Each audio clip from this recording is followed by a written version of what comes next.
most well-known passages from the Scriptures is the phrase from the Apostle Paul, God works good in all things.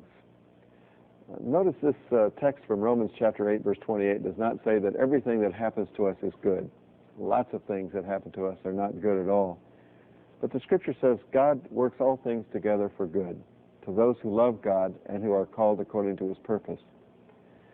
Corrie was a wonderful, great Christian. She, during World War II in Haarlem, Holland, with her family, hid Jewish people in a hidden closet, rescuing them from certain death at the hand of the Nazis. I've had the privilege of actually being in the home in Haarlem, Holland, with the closet in which family members were hidden.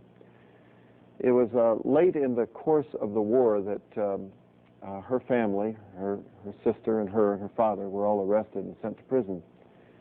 After she came out of a prison, she became a real apostle of forgiveness and often spoke on the theme of forgiveness. I had the privilege of meeting Corrie, of which there was a movie made on her life, The Hiding Place, and just a remarkable, remarkable person.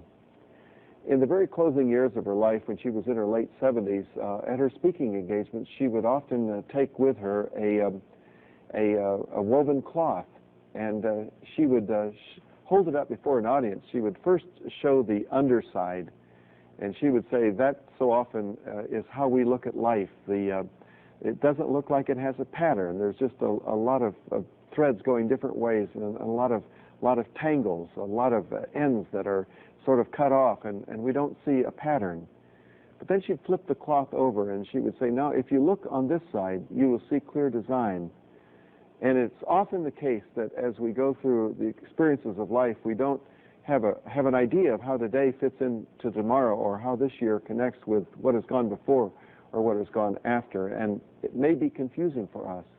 But the Scripture says God is working all things together for good to those who love Him. There's a poem that says, not till the loom is silent and the shuttle cease to fly will God unroll the canvas and explain the reasons why. The dark threads are as needful in the weaver's skillful hand as the threads of gold and silver in the pattern He has planned. When you put your life in Jesus' hands, He is working for the good. He's taking all the elements of our life and fashioning them together so that our life has a noble purpose and meaning. I invite you to discover that meaning. If you've not personally surrendered your life to Jesus Christ, I want to tell you that He has good plans for your life. The Scriptures say to us that His plans for us are not for evil, but for good, to give us a purpose and a hope.